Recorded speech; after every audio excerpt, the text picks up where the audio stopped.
بسم اللہ الرحمن الرحیم۔ ایک رات کا ذکر ہے، نبی کریم صلی اللہ تعالی علیہ وسلم مکہ شہر کی ایک گلی سے گزر رہے تھے۔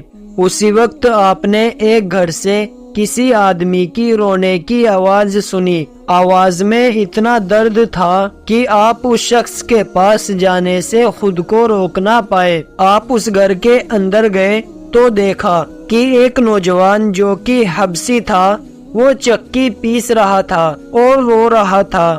یہ دیکھ کر آپ صلی اللہ تعالی علیہ وسلم نے اس کے رونے کی وجہ پوچھی تو اس نے بتایا کہ میں ایک غلام ہوں اور سارا دن اپنے مالک کی بکریوں کو چراتا ہوں۔ شام کو تھک ہار کر جب گھر آتا ہوں تو میرا مالک مجھے ایک گیہوں کی بوری پیسنے کے لیے دے دیتا ہے، جس کو پیسنے میں مجھے ساری رات لگ جاتی ہے۔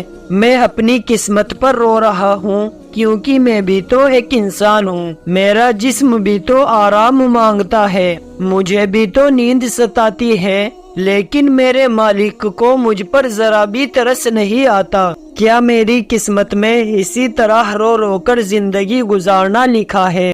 تو یہ سن کر آپ صلی اللہ تعالی علیہ وسلم نے فرمایا کہ تمہارا مالک میری بات کو نہیں مانے گا، لیکن میں تمہاری کچھ مدد کر سکتا ہوں۔ پھر آپ صلی اللہ تعالی علیہ وسلم نے فرمایا کہ تم سو جاؤ، میں تمہاری جگہ پر ایک بوری گیہوں کی پیس دیتا ہوں۔ یہ سن کر وہ غلام بہت خوش ہوا اور شکریہ ادا کر کے سو گیا۔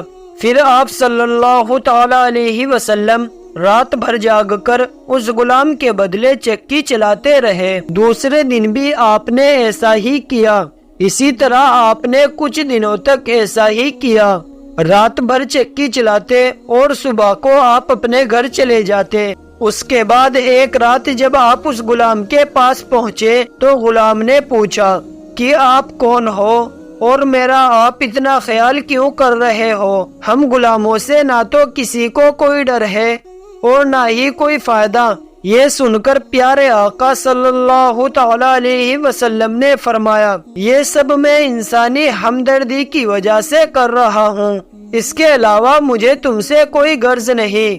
اس غلام نے پھر پوچھا کہ آپ کون ہو؟ اس کے بعد آپ صلی اللہ تعالی علیہ وسلم نے فرمایا، کیا تم نے سنا ہے کہ مکہ شہر میں ایک شخص ہے جو خود کو اللہ کا نبی کہتا ہے؟ اس نے کہا کہ ہاں میں نے سنا ہے، اس کا نام محمد ہے۔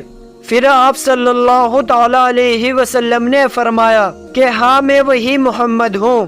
یہ سن کر حضرت بلال رضی اللہ تعالی عنہ نے کہا کہ اگر آپ ہی وہ محمد ہے تو مجھے بھی کلمہ پڑھا دیجئے۔ حضرت بلال رضی اللہ تعالی عنہ نے کلمہ پڑھا اور مسلمان ہو گئے۔